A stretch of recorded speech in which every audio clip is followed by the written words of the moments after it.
Today, we're 100%ing POU. That's right, you heard me. The legendary triangle-shaped alien fella that definitely lived on your mom's phone back in 2012. To officially claim the 100% title, we gotta hit a level cap of 270, dominate all 32 minigames, and unlock every single piece of clothing in the shop. This sounds cute, but trust me, the grind to max level is absolutely insane. But before we dive into this fever dream, do me a solid, hit the like button, subscribe. We're pushing 50k subs, and every single one of you guys helps out. Alright, let's get to work. We got a hungry alien to feed. So we kick things off by entering our birth year, and then this welcoming screen pops up with some text. I just clicked OK without reading any of it, honestly. Then we go ahead and give POU some fries, because this dude is seriously starving. Like he's running on empty, nothing left in the tank. So we feed him, and then boom, first achievement for unlocking feeding POU. Then, since he just ate, he's gotten all dirty, we gotta take him to the bathroom and get him all cleaned up. Give him a proper bath because this dude is nasty right now. First, we lather him up with some soap, getting him all nice and clean. Another achievement earned for cleaning him. And then it's time to rinse him off with the soap in the shower. Heading over to the lab, we can use some potions, but we're not going to be doing anything with those for now. So we head back to the kitchen. And there's something I love doing. I love pretending like I'm about to feed POU and then just holding the food over him and teasing him with it, just dangling it in front of him without actually give it to him. It's so satisfying, I don't know why. The dude just looks so excited about it. But anyway, after giving him some actual food, we give him a cherry berry. We're also going to go to the game room, and here we can bounce a ball around and POU just tracks it with his eyes, following it everywhere it goes. There's also a bedroom where POU can sleep and can recover his energy. We see the energy bar go up too. Wherever he's running low on energy, I just throw him in bed and let him rest. Of course, he decides to fall asleep exactly when he's supposed to be doing something, but whatever. Over in the hall area, you can actually chat with, but I'm not really feeling in the over-conversational mood right now. And checking out the clothing selection, there is an insane amount of stuff to unlock here, like more outfits than you'd ever expect. To get everything, you need to hit the max level, which is 270. Since we're sitting at the level 1 right now, nothing is available yet. So I did go ahead and buy his basic black outfit though, because it's the literally only thing I can afford right now. And I just wanted him to look a little better and not as rough. Heading outside, and we've just got plants that we've got to water.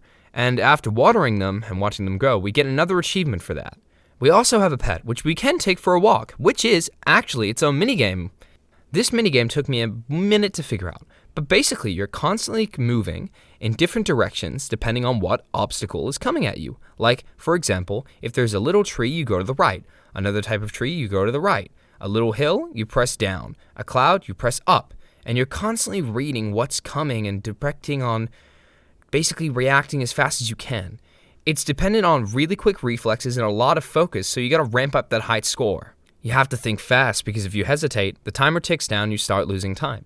Every mistake also costs you a bit of time on top of that. So speed is everything here. On my first attempt, it was pretty hard.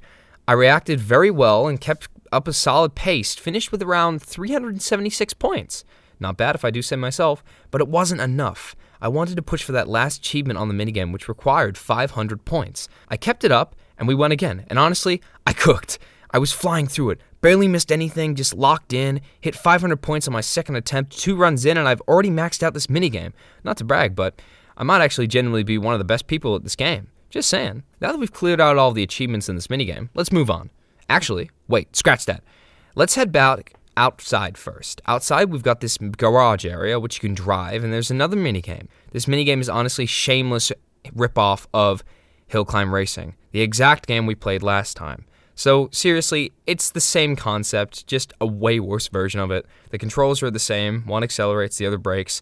And let's try to get the car as fast as possible, as far as possible, while picking up coins. There are also these 3 cloaks scattered around that add time to your bar, so you genuinely can go longer. But controlling this car is really rough. It flips constantly.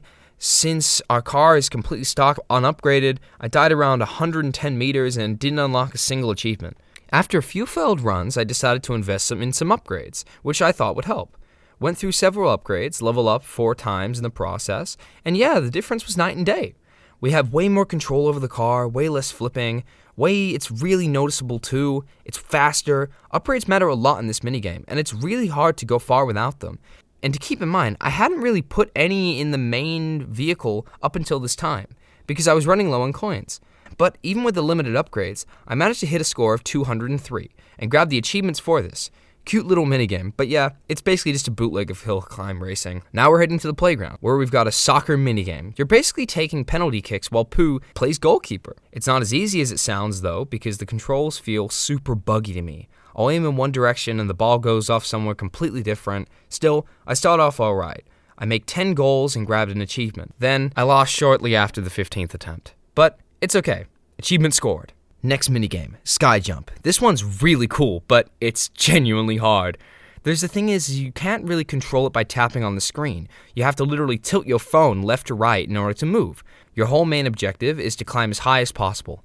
On my first attempt, I got a score of 50. Died right as I was leaving the underground section and entering the open area section. Got the 50-meter achievement, so that's something. I'll come back to this later on and push further, but you guys get what's going on here. For now, let's keep moving. Next up, Water Rope. In this one, you got a bunch of floating rings over the water. I tapped on the right side of the screen and it makes you jump 2 rings ahead, while you tap on the left and it makes you jump 1 ring. You have to be strategic. If you miscalculate and you fall into the water, it's over. The problem is, I played this one too fast. I start panicking because there's a timer, so if I click too fast, it ends up working against me, and the more I rush, the worse I do. The sweet spot is finding the pace that's controlled, but still quick enough to beat the clock. On my best run, I tried staying disciplined and not spamming, and I pulled off 273 meters. Honestly, I thought was pretty solid. Ended up dying because of the timer, not a bad jump, wasn't my mistake. 278 was my personal best overall. I still don't think 500 is anywhere close to achievable for me on this one, but it's a solid score regardless. Actually wait, scratch what I was just said and moving on. Let's go back to Sky Jump and try again. See, if we can push higher this time, and yeah, I got further on this run. Once you get past those underground sections and keep climbing to the 150 point mark, you break out into this cloud layer that actually makes airplanes fly by, and you have to time your jumps to land on them while you're moving, which is really cool. And even higher up, you can grab an umbrella that slows you as you fall, which makes everything way more manageable. There are also these spring platforms that launch you up higher if you land on them. Unfortunately, I couldn't push much further than that, and I was still wondering, does this thing have an actual ending? Or do eventually you just hit space? Or the airplane section, the last biome in the game? Either way, it's a really cool minigame.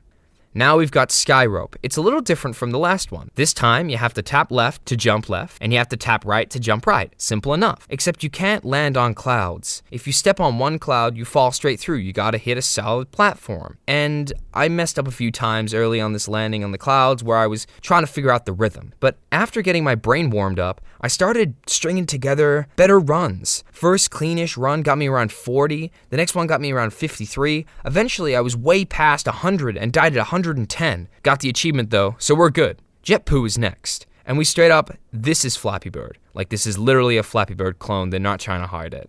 Flappy Bird, but POU is wearing a jetpack and the pipes are replaced with wooden logs.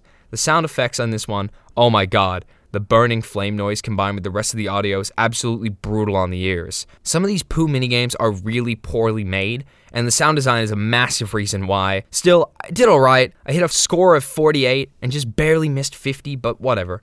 Then there's Fruit Swing, which has another clone of a game. This time it's a clone of Candy Crush. It's a bad knockoff, like genuinely one of the worst looking minigames in this entire app. The design is horrendous, they couldn't even make it look decent, and you have to know how Candy Crush works so you won't really get into it much if you don't. You're matching tiles, you're clearing objectives, breaking blocks, getting candy pieces to drop, all that. Just in the ugliest art style possible. Hard rating, absolute trash. It's gonna get a POU out of 10. Now for one I actually like, Food Drop. I played this one a ton when I was a kid. Food items drop from the top of the screen, you have to move POU left and right to catch them and eat them. But you have to stay sharp, because eventually non-food items start dropping too. Like this weird horse thing and all-star sneakers, and if you eat those, your POU takes damage and dies. There are also airplanes falling that you have to dodge. If you miss too many actual food items, you lose. The limit is 8 missed food items before it's game over. I was doing this great until a massive wave of food came at me all at once and I couldn't keep up. I died with a score of 79. I'll take it, I played well. But apparently not well enough, because the next game is Sad Tap, and I can't stand this one. This is probably the minigame I would have played the least in POU if I had the chance. The premise is that you have this grid of POU faces. Most of them are happy, but a few of them are sad. and you have to tap on the sad ones to make them happy. That's it. As you progress, the number of POU sad faces increases. So instead of just one, you might have 2 or 3, and on top of that, the grid itself grows bigger and bigger until your entire screen is filled up with faces. Eventually, it becomes genuinely hard to spot and tap those sad faces fast enough, and I ended up losing. I still managed to pull off a score of 92, not bad for a minigame that I actually don't like to play. Color match is next, and I don't really like the vibe on this one either. You're basically stacking these POU blocks and trying to match the color sequences to points. Every single time you score, you get a point. Every time you match successfully, your timer goes down a little. And if you run out of time, the bar fills up and you're done. Not really my thing, but I still managed to get a decent score, 148 on this first run, and then I pushed all the way up to 182 on another. It's fine. Now, match tap. This one is way more fun and it's not even close. Like, it's on a whole nother level compared to the last two that we played. You're tapping on this color sequences to clear them, and it creates this satisfying chain reaction that shakes up and rumbles everything on the screen. Super satisfying. The catch is, tapping too much and missing too many times fills up the timer really fast. So you can't spam the screen and hope for the best. You have to be intentional with your taps, which I found out the hard way by losing them by button mashing. But when you play it right, it's genuinely a lot of fun. You need at least 3 matching colors connected to each other before you can clear them. I hit a score of 814 on this one. Played it really well. Color tap comes after that, and it works similarly, but with a twist. This time, the goal is to convert all the colors on the board into one color. So if you've got 3 white blocks and 1 orange block, you tap the orange since it has fewer pieces, and it converts to white, making everything the same. You have to keep doing that, but always targeting whatever color has the least tiles, until the entire board is one color. Sounds simple, but the timer gets shorter and shorter as you progress, and it keeps getting more intense. I ended up dying with around 140 points, which really isn't that bad. Then there's cliff jump, where you're on the skateboard and you get a double jump. That's your toolkit. Just 2 jumps, and the goal is to survive as long as possible. The tricky part is when you have these gaps and timing is really precise. If you misjudge one and fall in right into the pit, that's game over. Further along, things speed up significantly. When I got to 200 points in, the pace was too much and I couldn't hold on. But still, a solid score. Cliff Dash is also skateboard-based, but plays differently. Here you're moving up and trying to dodge rocks coming at you. The start is pretty chill and easy to survive, but it ramps up quickly, and the rocks start coming faster and faster in trickier patterns that you wouldn't expect. I hit around 307 on this one, which is decent, though I know that there is way more to push through. Word find is a word search. A word appears on the screen, you have to find it and trace it on the letter grid. Very simple concept, nothing complicated. On my first run, I only scored 17 because I was overthinking it and I second-guessed myself. But I made it through level 10, got a level up, went immediately because 17 was kind of embarrassing, but I bumped it up to 34, got an achievement along the way. Way better. Pole Popper is one I have history with. Played a lot back in the day and genuinely I enjoyed it. You're shooting color poles at blocks of matching colors to break them, trying to prevent the blocks from piling down and reaching you. Think Tetris but flipped upside down. As your score gets higher, more colors vary, more color variations get introduced, and the combination gets trickier. It's one of those classic, satisfying gameplay loops that just works. Star Popper is basically the same game, but with a twist. The whole target structure rotates every time you shoot a shot. So you're trying to aim where the color is sitting right now, but when you shoot it, the whole new thing spins around and you're aiming at another side of the screen. It makes it way more challenging to plan your shots strategically, but at its core, it's the same thing. Tumble is another one that you're practically tilting your device to play. Your tilt rolls the pole around and drops them down through holes, and it's trying to hit from the top of the screen. If it reaches the top, you're done. And if you go too far in one direction, the pole wraps around to the other side of the screen. You've got these rocks scattered around and you have to avoid. Simple concept, but you definitely can fumble if you start panicking with it. Free jump is just bad. I'm sorry. You're falling downward through clouds, collecting coins and dodging obstacles, and the speed increases as you go. You've got a limited number of mistakes before you lose. Just nothing going on here, really boring and kind of forgettable, man. Cloud Puzzle. Now, I really liked this one.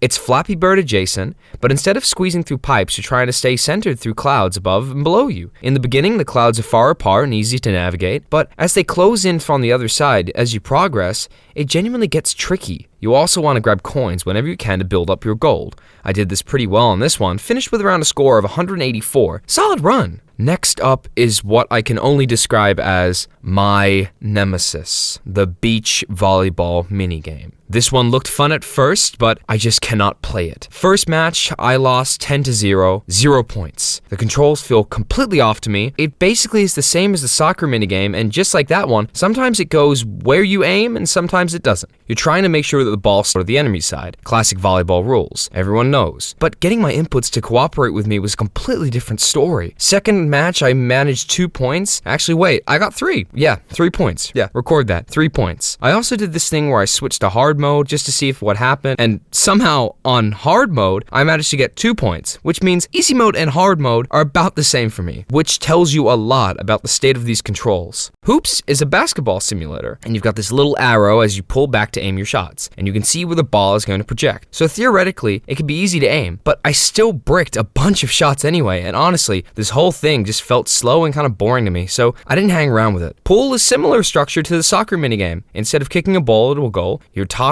a float ring to Pooh so he doesn't drown. Your job is to keep him from hitting the water. The controls work in the same way the soccer one does. So, just like that one, it really doesn't work and it's kind of buggy. You aim in one direction and see how it goes somewhere else. Didn't score much on this one. It wasn't really great. Connect is genuinely one of the best minigames in this entire game.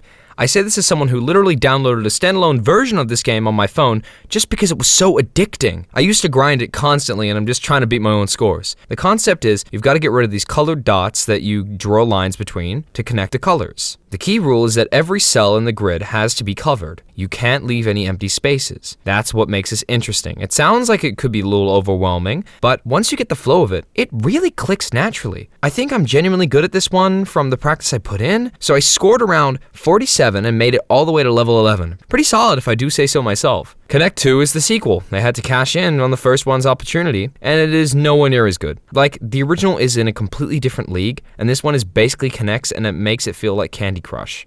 You're matching colors, but they fall through Candy Crush style, and you're racing against the timer that ticks down slightly as each time you go on, and each time you make a match. Just not as satisfying, not as clean, way less fun. But score I managed was 143, so pretty good. Find Pooh is a classic shell game. One of the cups has poo in it, and the rest have poop, basically. The cups shuffle around, and you have to pick one, and which one is hiding poo. Pretty timeless classic. You just can't take your eyes off the right cup for even a second. It starts out with 1 cup, then adds more, eventually topped out at 4 cups. Honestly, I was hoping it to ramp up to 5 or 6 cups to really ramp up the difficulty, but 4 felt manageable, scored 18, which I'm happy with. Memory is exactly as it sounds, a classic memory card matching game. You flip cards over, try to find the matching pairs, and you work through the whole board until the timer runs out. When you move on to the next round, you keep stacking your score. First run, I scored around 568. Which sounds good, but apparently that's modest for this game.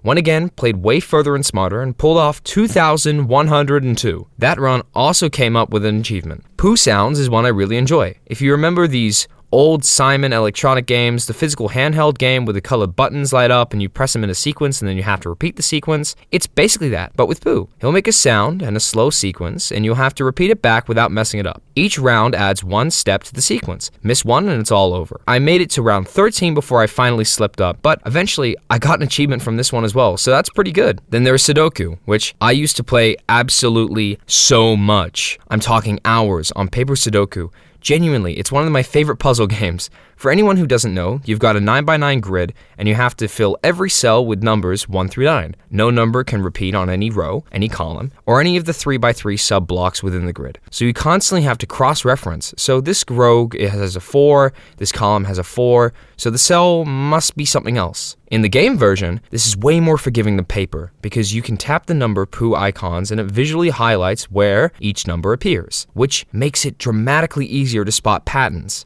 On paper, you have to hold it all in your head. I completed the puzzle in 6 minutes and 17 seconds. No achievement for this one, but it was fun. Tic-Tac-Poo is next. Everyone knows this game, but unfortunately, I physically cannot play it. It requires 2 players, and there is no online matchmaking in Pooh. No local server to connect with strangers, nothing. It's strictly local co-op, which means you have to have someone physically next to you. Since I'm out here forever alone, there was a no-go. But it's tic-tac-toe. Everyone knows how it works. 4 Pooh is basically connect 4. Match 4 Poohs horizontally, vertically, or diagonally. Also requires a second player, so it was a no-go for me in terms of co-op. It looks like very fun local co-op game, though would have liked if I had someone to play with it. But moving on. And just like that, we've officially gone through every single minigame in POU. Every last one. And look at this guy. POU is over here absolutely beaming. He is so happy right now. We're sitting at level 11 and our POU is still only 6% grown. So still a baby, not even close to adult size yet, but he's still got a long road ahead of him. Because in order to hit 100%, you need to reach 270 level max to unlock every single outfit and item in this game. So the journey is far from over. The strategy I'm going with to grind to 270 is potions. There are two specific ones that max out this efficiently. The hunger potion and the max potion. The hunger potion makes your POU starving, and then the max potion fills his stats all the way back up. So the cycle is you drain and refill and it gives XP each time, and from that, you level up. So basically it's an infinite loop that you keep repeating, and yeah, it is going to cost me a massive amount of gold, so I did a small test run on gold I had, ran through some hunger and max potions, and got to level 13. That is enough to tell us that this is going to require thousands and thousands of potions. Give me a sec, I'm gonna go farm offline for a while, standard grind, be right back. Okay, I'm back. I'm loaded up with gold, farmed so much I'm practically sweating. But here's the thing you might notice on the screen. There are a bunch of buttons everywhere. I basically set up a macro to automate the whole potion sequence, because doing this manually would have taken me hours and would have been absolute torture. Just imagine sitting there tapping the same two buttons over and over and over for an entire day. Nothing happening. Look at POU's face. The guy is done. He cannot take another potion, but the macro doesn't care. It just keeps going. Setting up the macro was actually pretty straightforward, and once I had it running, I just had to leave the phone and let it work. All I did was leave it alone. This procedure took somewhere from 20 to 25 hours of my phone sitting, running on its own, and I couldn't use my phone at all during this time, which was genuinely annoying, but I wasn't actively doing anything. The macro handled everything. Worth it though, because we hit 270. After all that time, we took the amount of gold and I didn't have to think about it. We're talking over 6, maybe 7,000 potions. We really made it max level. Look at this potion inventory. Wild. Now that we're at 270, our POU is absolutely starving because the macro ended right after the hunger potion. But we're gonna feed him though, and let's give him a bath. This guy is filthy after consuming that many potions. Get him all cleaned up, and we'll get him a mountain of burgers. Dude has suffered enough. He's getting his fast food. Now, here's something I need to explain. Even though we're at max level, our POU is still a baby. He's only around 13% grown, and I need him to be a fully grown adult for 100%. The strategy for aging him up without spending real money is to feed him a ton of fast food to make him fat, and then use a fat burner potion to slim him back down. The cycle of gaining and losing weight pushes his growth percentage up. So I went through a whole lot of food for this strategy. Feeding him a burger, and then another burger, and another burger, letting him balloon up, and then, really balloon up. This POU got huge. He is absolutely massive. After a long time of running this cycle, we finally hit adult size. He's fully grown now. Maximum POU achieved. And now he's an adult. He's also gonna look disgusting again. So we go back to give him another bath, we get him cleaned up and looking fresh, and then the fun part. It's finally time to buy everything in the game. I started with the food items because there is a wild variety of stuff. Breakfast foods, candy, snacks, fast food, fruits,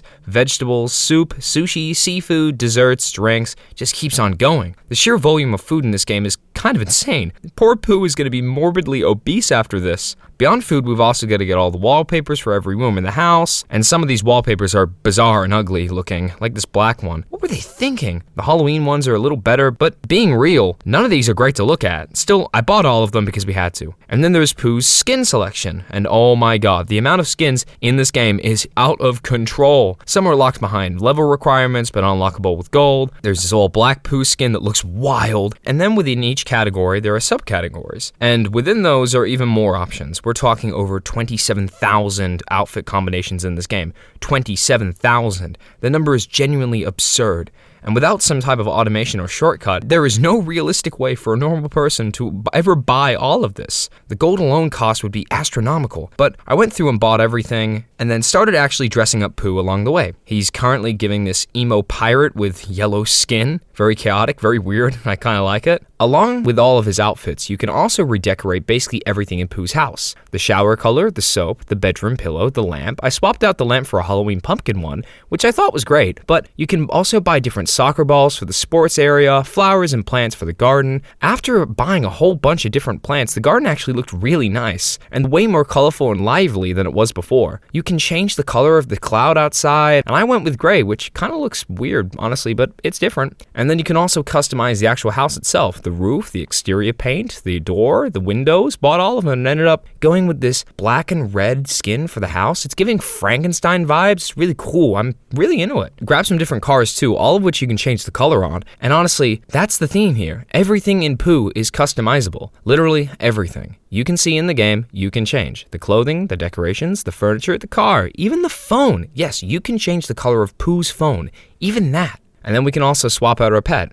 The one we ended up going with the mini game, I ended up picking the little monkey, which I thought was super cute and fun, and then I started mixing up the colors and making him look absolutely chaotic, yellow with black accents and some weird thing on his nose. Very strange little creature now, but he has character, and I like that. Also in the outdoor area, you can buy different background scenes, basically themed wallpapers for the outside environment. The Halloween ones are genuinely cool, especially this dark purple one. That one's easily the best I find. Then there are these dinosaur-themed ones and a bunch of others. And with that all done, 100% on POU. Hit the max level of 270, unlocked every single item and outfit, got every food, customized everything, grew POU from a baby all the way to a full-grown adult, and played through every minigame in the game. Our POU looks absolutely unhinged right now, wearing a weird combination of outfits, weird colors everywhere, but he's got drip in his own chaotic way, and I respect it. Also, full transparency. I used to play POU constantly as a kid, like hours every day, and I actually hit rank 1 in Sky Jump minigame back then. Global daily leaderboard #1. Although I may have used a hack to get there, and let's just quietly move past that, never happened. Nothing to see here, but yeah, POU genuinely holds up. It's a fun game with a ridiculous amount of content, and going back to it hit differently nostalgia-wise. I'm actually considering bringing more games like this to the channel, stuff like Candy Crush Saga, My Talking Tom, things like that in the same virtual pet and casual mobile game space. Lots of options out there. But there's also POU 3D, a newer version that came out. If you guys want to see 100% run on that too, let me know. Although, that's going to wrap it up for this one. Hope you enjoyed. Catch you next time, and peace.